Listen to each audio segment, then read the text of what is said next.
Florian, are you here?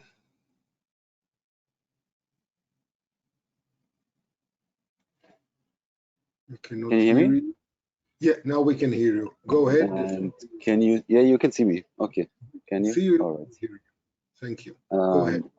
Okay. Thank you for the introduction. So, hello everyone. My name is Florian, and I'll present to you a part of my PhD work at the École Dittmann in Paris, which is part of PSL University. So I applied the Discrete Adjoint method to Supersonic Ejector using SU2. And to do so, I developed and implemented some small functionalities in SU2. See if I can change. I don't seem to be able to change the slides. So I'll just say next then. Okay, next, yeah. All right, so at our lab, we're interested in heat-driven refrigeration. One way to do that is shown on the left there. At the top, you've got a Rankine cycle, which drives the refrigeration cycle on the bottom. So we want to use recovered heat at low temperatures below 100 degrees Celsius. So at the top, it'd be an organic Rankine cycle using an organic fluid, which may be the same as the refrigerant at the bottom. So in that case, what we can do is replace the whole turbine and compressor with an ejector, which is a very simple device without any moving parts, where the energy is transferred directly from one stream to the other. Next, please. All right, so the total cooling power for refrigeration cycle is the product of the heat recovered and the coefficient of performance of the cycle. Both of them are influenced by the boiler temperature, and so the lower it is, the more heat we may recover, but the lower the coefficient of performance. So there's an optimum to be found. So the performance of the ejector is what determines the performance of the cycle. So that's why we need to be able to predict it accurately.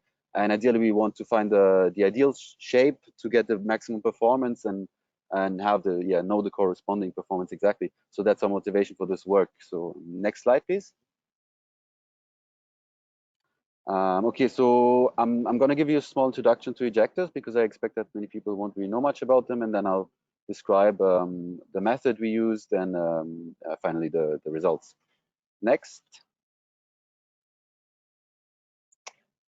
Okay, so an ejector consists of, or supersonic ejector consists of a convergent divergent nozzle and a convergent divergent diffuser, and the high energy fluid from the boiler passes to the nozzle and accelerates to around 2 to 3 Mach, in our case at least. And so as it exits the nozzle, it entrains, as we say, the low pressure fluid from the evaporator through the, what I call the intake. So the ratio of mass flow rates is the primary performance measure here. If we impose an outlet pressure, which we want to because of our cycle conditions that we need. And so as both streams mix and are compressed, they will exhibit a sonic shock, which implies that the entrained flow reaches supersonic velocity as well, and the flow is choked in the diffuser, just as in the nozzle. So that's if the outlet pressure is below what's called the critical pressure. Lowering it further then won't increase the flow rate, since pressure waves cannot travel upstream. Next, please. All right, so on this graph, which we call the characteristic performance curve, it's the entrainment ratio versus the outlet pressure. And if you start all the way on the right and you go left, you will start to entrain, but then you'll rapidly reach a point where the entrain will not increase any further. The next slide. So these ejector type devices have been used for a long time for a number of applications in aeronautics and industry. In fact, here on the first day of the conference, I was quite happy to see people talk about something called a Venturi mixer. So that thing functions the same way. In that case, the flow is entirely subsonic, but the principle is very similar. And there could also be a reaction in there, that would be a Venturi reactor, I suppose. Next slide. One thing we can ask here is what's the absolute thermodynamic performance limit? And so if we solve the little system of equations, supposing there's no entropy produced, we see that at low pressures of entrainment, which we could theoretically reach values far above 1. Well, that's theoretically, thermodynamically speaking. So for the outlet pressure, which interests us, the limit is just above 1, but the current state of the art here is somewhere around 0.25. So compared to turbo machinery, we are at very low isentropic efficiencies, you can say. But that's of course because shear forces are really the only thing that's driving the momentum transfer here at steady state, at least. Next slide, please. So to design an ejector, one classically use 1D model with some assumptions and the number of parameters which are to be calibrated. And so, but even with very inaccurate parameters, we can get a reasonably good shape to initialize an optimization at least. But we will get a completely wrong entrainment ratio prediction. And so the parameter calibration is also quite limited to certain fluid under certain conditions. Next. Okay, thank you. Yeah, so to get a better prediction, we need a Discretisation model, an eddy viscosity turbulence model. So for refrigerants, we also need at least a cubic equation of state. The ideal gas really won't do it here. So yeah, I just want to highlight one thing when it comes to optimization. The state of the art here appears for ejectors to be stochastic optimization methods with meta models, which are calibrated by CFD during optimization runs to save on computational cost. And they're used then to evaluate the objective function during the runs. So yeah, so and they don't use a continuous smooth shape parameterization, but rather like a small number of parameters, such as diameters and length of a section of something of that sort. Yeah. So otherwise, a lot of innovative things have been proposed in scientific literature, but in industry, it doesn't seem to have been. The classical shape of an ejector has not much changed. Next slide, please. So that's our runs model, which we solved in SU2. Looks at something like that. We'll use the chaotic as SST model and the Riemann boundary condition. Next slide, please. We don't have that much anyway. I'll just, yeah. So we can, of course, model the ejector in SU2 in 3D, but to save computational cost, we would like to use a 2D axisymmetric assumption to do 2D simulation. This is something which was supported in SU2 only for Invisit's ideal gas flows, and I added this functionality to the code for viscous turbulent flows with an arbitrary equation of states. I should also really give some credit here to Wally Meyer, who contributed to that, and anybody who reviewed the code and made it, yeah, work. So yeah, so that's now available already in the master branch, and I personally obtained some well-converged results with it, which compare well with other CFD results. But I heard some people had some issues with it. So if would be happy to know, surely there could still be some bug in there, and there has not been a very complete validation. So if anybody, please let me know if anybody has issues with that. Next slide, please. Yeah, so as I said, we need at least a cubic equation of state for the R ejector. The Peggen-Robertson equation of state is already there, and that's what we ended up using for the optimization. But I also implemented lookup table interpolation methods. So as we've seen in other talks, there are more sophisticated lookup table approaches being used already for mixtures and things like that. But for our case, this approach here seemed the most straightforward to me. So all data for it must be, yeah, these tables must be supplied as function of density and internal energy, which are primary state variables. And in fact, since we want to model only the gas phase, we actually don't use the internal energy, but the difference between internal energy and its saturation values, and sort of internal energy superheat, so that we know there will be only gas in the solution. If there is some states during the calculation process which go in the liquids, on the two-phase states, we would, yeah, it would just be a linear extrapolation in that case. Yeah, and so this procedure, so if you have two other state values, for example, if you want to supply temperature and pressure and find the internal energy or the the density, you would need the kind of there's a kind of root finding method, a simple one which always basically converges without using a bracketed method.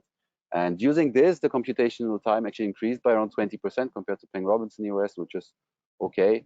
Yeah, so in the end, we didn't end up using this, and this is also not in the develop branch or anywhere because I didn't think there was much of interest and it's not ready really at that point. Right, next slide, please. So that's the mesh we used. It consists of 80,000 quad cells. It has a structured boundary layer, more flexible grid inside, using frontal Delaunay algorithm in Gmesh. So the whole process is completely automated by Gmesh scripting. So it could be used for remeshing during optimization. We didn't need that. The formations were quite small and all worked pretty well. And then, yeah, so we used 2 to 3 levels of multi-grid acceleration to get better convergence. Next. Please. Yep. So as a discretization scheme, it was the row scheme, which is generalized for an arbitrary equation of states.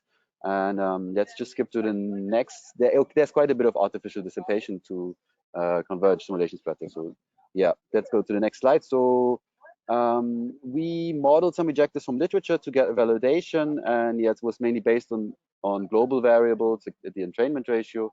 But we found quite I mean, the entrainment ratio was overestimated compared to experiments in literature, but almost pretty much identical to their CFD results, which use commercial codes.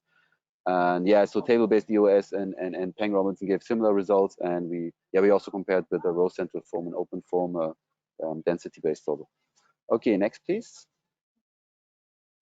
So let's get to the optimizations. We used the Higgs-Hannet bump functions to optimize only the diffuser and free-form deformation for the whole ejector. So some of the control points on the left were not used in the deformation. That part isn't really crucial, and it could cause some problems, as you can probably imagine when you look at it. So yeah, but what's important is to be able to change the nozzle when we don't, the nozzle outlets, especially when we don't only optimize the diffuser. And the length, we have to do them, we can't do them at the same time because we need to keep the axis straight, and we could have them decoupled afterwards. But they are certainly of secondary importance if they're in a reasonable range. Next slide, please. Yeah, so objective is to increase the mass flow ratio while the pressures are imposed. And when we allow only deformation of the diffuser, we can have just the mass flow objective, which was already there in SU2. Some minor modification had to be done to make it work for me. And then, but when we deform the whole ejector, then if we use that objective, I'm going to hurry up a bit. Yeah, when we use that objective, we are then increasing the whole size of the ejector would increase the objective. So yeah, so we did a scaleless objective here. Right. Yeah, there could be some other problems which could be handled with constraints. Let's just skip to the next slide so I can show you some results soon. Yeah, so we just skipped that. Also, the Python scripts are adapted and adjoint methods were used, which we know. Thank you. So here you just see some typical fields of Mach number and pressure fields, which is this a base design, but quite an efficient one already. Below the critical pressure, we get choke flow, nearly constant pressure mixing, and a fairly strong shock.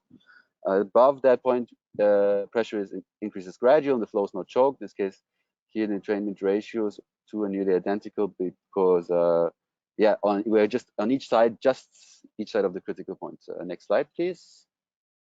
So those would be the characteristic of performance curves, which look like as expected, but we just keep going, please. So yeah, another interesting thing to do is to visualize entropy production, but we will also skip that, please, so I can show you some results. That one also, please, skipping. Yeah, so there we go. Here you get some of the convergence of the diffuser optimization. On the left, starting from a failed design with a negative entrainment ratio, so backflow, it's going to around 0.3 in about 30 iterations. So the red line shows the best so far, and the blue line all the iterations. So many times the objective function actually dips down, which means probably some more under relaxation would have been good, but still stayed stable. We got stable calculation converging despite the backflow. Next slide, please. Yeah, so this is quite interesting that when we get the optimized shape of the diffuser, the change is quite small, but the performance is a huge difference from failed to 0.3. And when we compare two optimized shapes, sometimes we can obviously see some differences, but the entrainment ratio difference will be rather small. Next slide, please. Yeah, so here you see the maximum case of initial design. Sometimes what can happen is that the shock will be will just disappear because we're just on the other side of the critical point. And if we look at the next slide, please, we get, this is the convergence of if we optimize the whole ejector. Here we start from our best quote that we got from literature, which was supposed to have a 0.25 entrainment ratio, and we got something like 0.26, and then optimized to 0.31.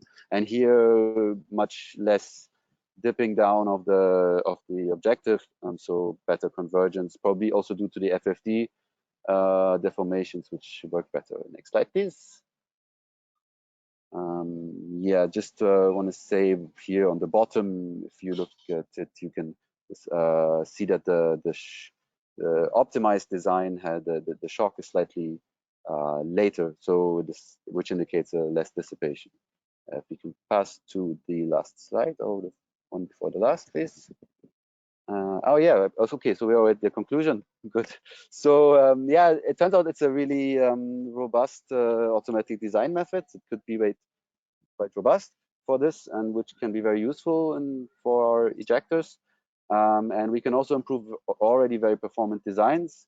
And we, as I showed, we have kind of local optima, which with different shapes but similar performance, which is not surprising in this kind of gradient-based optimization. So the objective function turns out to be very steep, I would say, near the optimum, which so optimization can often end with a failed deformation. So it will just give you a huge gradient and then do a deformation which deforms the mesh in a way which is completely which won't work. Yeah, that doesn't always happen, but at that point when it happens, usually you already have a really good design. So what I would like to do or suggest for future work is to do the whole thing with unsteady pulsating flow, which has already been shown to improve entrainment in ejectors to the normal forces. And also we could use numerous inlets and or outlets, inlets or intakes. And what would be even more interesting is to do a shape parameterization without any topology constraints, which is like the level set method or the density method. Would be great to have especially level set, I suppose, would be good in SU2. And and mixed stochastic gradient-based optimization would certainly also be useful. All right, that would be my presentation. Thank you very much for Florian. Skipping so fast at the end. It was very interesting and amazing in educational presentation. Thank you. A bit long. You've got some comments and questions. Actually, Pedro have written that that mesh look pretty good, given the struggle we hear about Gmesh. If you could create a mini tutorial or provide a good reference for people to start it, would be amazing. Good presentation and another awesome example of bringing features into the whatever. Nitish, well, that's a comment. Now you've got work to do. Nitish said, great work, Florian. What is the format of the table that you are loading for lookup? Is it the same format as is being used for Flamelet UT? I guess it is called the Dragon file. Okay. Right. So yeah, thank you, Pedro. So yeah, it'd be my pleasure to help people with Gmesh. I can share my scripts as well, and because I have quite some experience now with that. The other thing, the table base. No, it's not ready. I haven't done an interface to import tables yet. The one I did it when I did it for my own purposes. That's why it was just I just dumped some data in the header files, really. Yeah. Okay, and Sharon Xu asked if mesh deform can fail sometime. Does it mean what does it mean? When it does not happen, there is actually potentially a huge error in the solution for the optimized shape. If you understand. I wouldn't expect that there's a huge error. I would just think that because of we're so near this critical point with the shock, that a kind of situation there where the gradient information isn't really good. Yeah, we would get a huge gradients being suggested to, and then it's not really true. Or I mean, because yeah, then you can then take that shape and decrease your relaxation factors and maybe even get a little bit better design. Yeah. Okay, thank you very much.